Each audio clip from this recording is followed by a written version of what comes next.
Hey everybody, this is Illini4life here, and this is an Illini4life Postgame. This will be me talking about the Bulls for the last time in this season. They just got beat by the 76ers by 1 point. The ending has been very talked about on Twitter and Facebook. It was a great ending to the game. The Bulls were down by 10 a lot of the second half, and late in the third, early fourth, Rip Hamilton got hot, and they tied and were consistently up by 2 or 3 for a lot of the fourth quarter. And then at the end, Bulls were up 3 with about 25 seconds left. Thaddeus Young made a great shot. Looked like it could have been called as a blocking foul or a charge. Wasn't called either, so it was just 2 points. And then they inbound it to Watson, and he takes it up court. And it looks like he's fouled, but the ref doesn't call it, so he keeps going. He's on a fast break. Watson is an 84% free throw shooter, I believe. And instead of just dribbling it out and playing keep away until someone fouls him, passes it to Omer Asik, who shoots 45% free throw shooting. And Asik misses 2 straight free throws. And then Iguodala goes down the court. Asik fouls him, and Iguodala makes both free throws with 2 seconds left. And Rip Hamilton's desperation heave barely misses. 76ers win the series. Now, who's to blame in this situation? Well, first of all, it's a team game. You can't blame anyone for the loss. But someone who's been getting a lot of the flack is Omer Asik. That's just not fair, okay? C.J. Watson, I'm not blaming him, but he should know better than to pass it to him in a late situation like that where you know they're going to try to foul. He shoots 45% from the line. He needs to be better, but you also need to know you don't want him to have the ball in that situation. And because of that, he's the scapegoat. Alright? Asik played the game of his career. Alright? Maybe even the game of his life. He played incredible, and without him, there's no way they're in that situation. They just lose the game. So he is not the reason why they lost, people, alright? You need to chill out about Omer Asik. He played an incredible game. C.J. Watson dropped the ball there. Not blaming him, but in that situation, he was at fault. Should Asik have made the free throws? Sure. Alright? Of course he should have made them, but you can't expect that. And it's not... You don't pass him the ball in that situation. It's just as simple as that. Now, maybe he just wasn't thinking, or he didn't process it fast enough, but you gotta know better than that, C.J. Watson. I was not very impressed with him.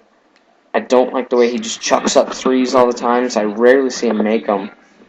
He angered me a little bit this game. So the season is over, but you know what? I am very proud of the Chicago Bulls team. I had anticipations of us still winning the title, and then when Noah went down, I was just hoping we would get out of the first round. And you know what? We were 2 free throws away from having the upper hand in Game 6 to go to Game 7. Alright? Without the league MVP and one of the best centers in the game, and Luol Deng with his wrist hurt like it's been all year, and Taj Gibson who was hurt. Alright, he played, but he played hurt. All those scenarios, and they still almost forced Game 7. I mean, it looked like it was going to go their way. Just phenomenal job. You know, I obviously wish that Rose was still here and still playing, but the fact that he didn't, and the way that they played, their offense was stagnant, but their defense was incredible. This makes me think the Bulls are better than I thought they were. I knew they were incredible, but they're so deep, and everyone on their team plays good D. Asik is a great guy to maybe put in 20 minutes a game. He doesn't have the offense just yet to be a guy that plays 25, 30, but he's a great defensive player. I think what they need to do, maybe before the trade deadline next year or in the offseason, trade Carlos Boozer and a first-round pick, because those late first-round picks don't really mean much. Alright, every once in a while you'll get a good one, but trade him in a first-round pick because Taj is better than Boozer. Boozer has been a disappointment. Trade those picks for a good guard. A good guard. I know Hamilton's good, but he's old, and he was too inconsistent. I think a perfect fit for the system would be Aaron Aflalo, guard of the Nuggets. He was a free agent this year, and the Bulls were thinking of trying to get him. They didn't know. He re-signed with the Nuggets. He's a great guy to have. He had a fantastic year, like 16 points a game, and he plays great D. So that's what they were saying about the Bulls this season. The missing link was a guard, another guard who can create his own shots. Well, Aflalo can do that, and he's not an elite scorer, but that's not what they're looking for. They have an elite scorer. They have Rose.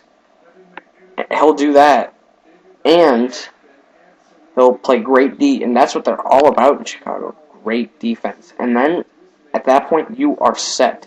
You've got your role players, like a Sheik, and Korver, and all those other guys, and you've got the makeup of a championship team. I don't know, maybe Taj wouldn't be as good as a starter as he is now, because he is a fantastic off-the-bench guy. He's just awesome. I love everything about him, but he started his rookie year, and he did a good job. So I think that's what they should do in the offseason. Can't wait for the Bulls next year. Just can't wait. It's sad to see it end like this. Really is.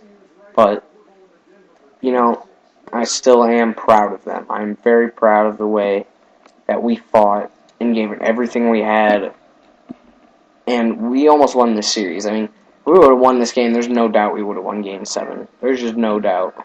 So, Chicago Bulls, very proud of the way you finished. You didn't roll over the way you did in Game 2. It looked like you guys were just going to call it quits, but you didn't. You kept fighting, because that's the way Chicago plays basketball. That's all I've got to say. This will be the last time I talk about the Bulls until the post-game special for the NBA draft. It's been fun. Can't wait till the 2012-2013 NBA champion Chicago Bulls. Illini4life signing off.